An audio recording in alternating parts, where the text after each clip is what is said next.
world that loves one-size-fits-all solutions, Ann Lange wants you to take a different approach that begins with a personal health sabbatical.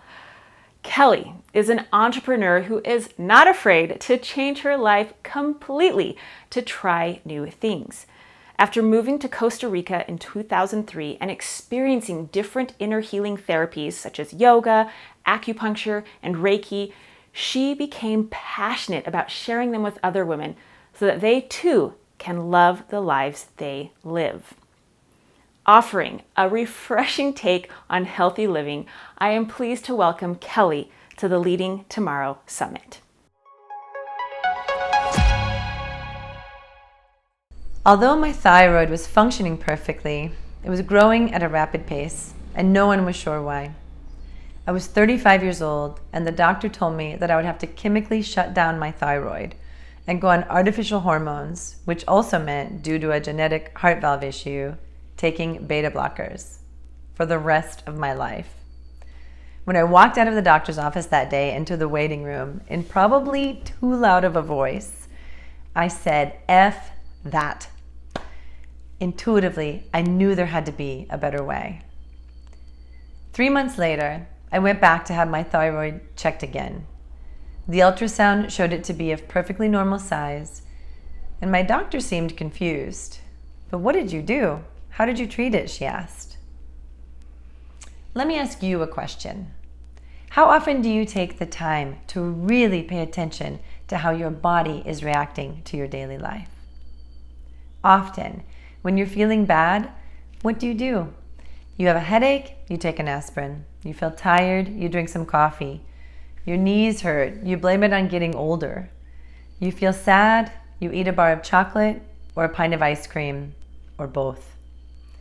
I mean, surely, none of those symptoms have anything to do with feeling stressed about paying the bills, feeling concerned about how your child is doing in school, feeling upset because you and your partner had an argument, feeling frustrated because you really don't love your job, or feeling worried because, I don't know, the pandemic, global warming, the news, life.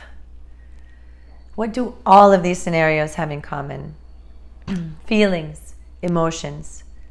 You feel stressed, concerned, upset, frustrated, or worried. Your body is constantly communicating with you through your feelings. Hearing the language of your body takes practice, but it can open doors to healing that you may otherwise ignore. So one day after my "let's kill your thyroid" appointment, I shared the story with my friend who practices acupuncture. She immediately responded, "There is no way you have to do that. The thyroid is the throat chakra. There is something you need to express. We can fix it." I was skeptical, but her conviction was encouraging, and it definitely sounded better than the alternative the doctor had presented. Our first acupuncture session lasted about 1 hour, and I was surprised that it started with 30 minutes of talk therapy, where I laid out my thoughts on what I thought could be the root cause. I was certain it had to do with a fight I'd had with a friend, something about my ex, or stress from running my business. After we talked, she began inserting the needles into different points of my body, which made me fall asleep almost instantly. About 20 minutes later, at the end of the session, I woke up and, laughing, exclaimed, "It's all about my mom."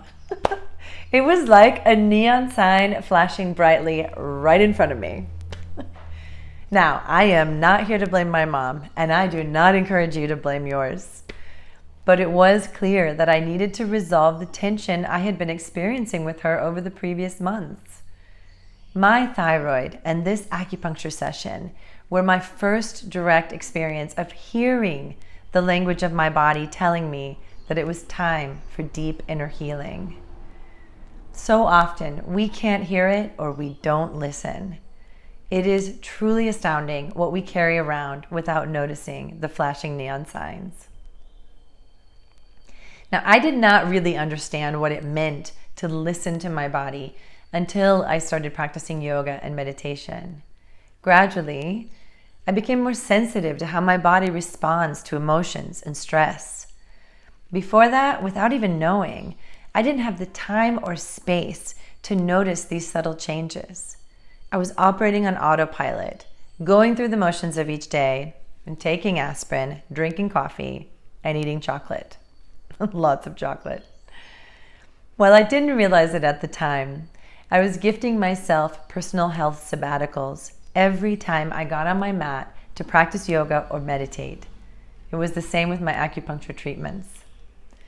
Although often associated with a year off of work, the word sabbatical originates from the Sabbath and refers to 1 day of rest per week. Another definition is a break or a change from a normal routine. Incorporating personal health sabbaticals into your life gives you the space and time to go inside, find deeper healing, and take a break from your normal routine. 2 months after the acupuncture, I attended a month-long yoga teacher training. For the first time in my life, I had an entire month just for me, caring only for myself with no other responsibilities. It was, to date, my longest personal health sabbatical. In our group of 15, at one point or another, each one of us had at least one morning where we arrived with puffy, tired, red-rimmed eyes from crying inconsolably the night before. We all knew the look and would instantly go to hug the newest member of the club with a complete understanding of what they were feeling at that moment. We were taking turns diving deep within ourselves, going inward, beyond the physical body, into the emotional and energetic bodies, or koshas, as we were learning about during our teacher training.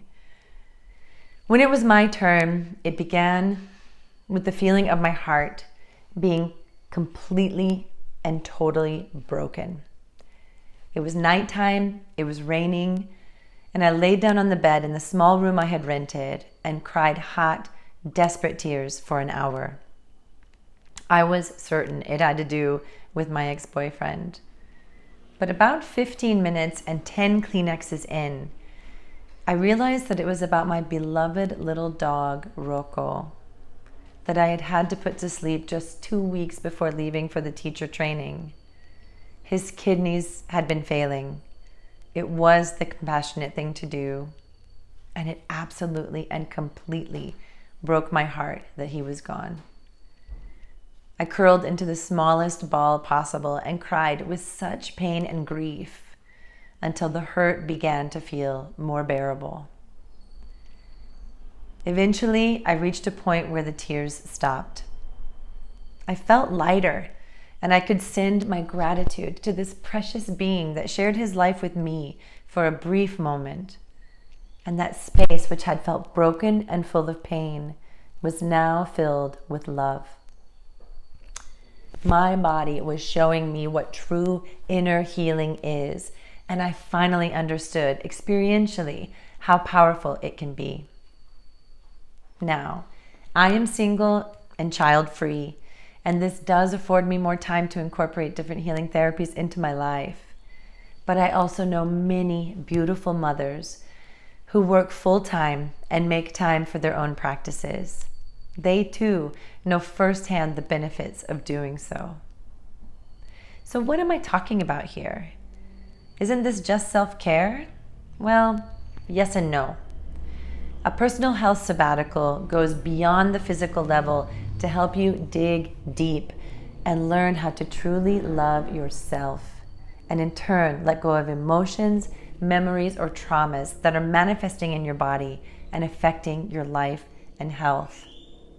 There are many inner healing therapies you can use to create your own personal health sabbaticals. And just as no one diet works for everyone, no single healing therapy will work for everyone either. The good news is you can start with just 5 or 10 minutes a day. The key is to find the healing therapies that work for you through experimentation.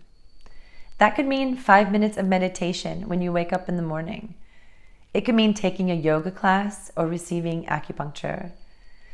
It could mean drinking ginger tea, regular walks in nature, practicing daily gratitude, learning to let go and accept, learning to forgive others and yourself, seeing abundance everywhere, and defining what enough means for you. It could mean committing to a me date every week, or playing like a kid again. Or it could mean flying to Peru and attending an ayahuasca ceremony. 20 years of psychotherapy in 5 hours is no joke, trust me. But let's not get ahead of ourselves. I am not here to give you a magic pill or an instant fix. I'm sorry. I'm not here to tell you that this one particular way is the way. But I am here to tell you that I have experienced innumerable benefits from my own personal health sabbaticals that combine various inner healing therapies and began with practicing yoga. And I am filled with gratitude and joy every single day because of it. The road to true inner healing will probably be a little bumpy, and it could be quite long, but in the end, you will feel grateful, joyful, and abundant. I am happy to report that I have had no problems with my thyroid, and I have a loving relationship with my mom. So when the doctor asked me, "What did you do? How did you treat it?" I told her, I did 7 sessions of acupuncture, made peace with my mom, forgave myself for the fight with my friend, found closure with my ex, and accepted the loss of a dear companion. Whether you are facing a major life change, a challenging medical diagnosis, or feeling an inner desire to quit your job and follow your dreams, taking that first step toward inner healing will make for an easier journey. You are told not to be selfish with your time, especially those who are parents. But you are also told that you need to put your oxygen mask on first before helping others. I'm encouraging you to first find the oxygen tank. Create your own personal health sabbaticals and practice them every week, no matter how small.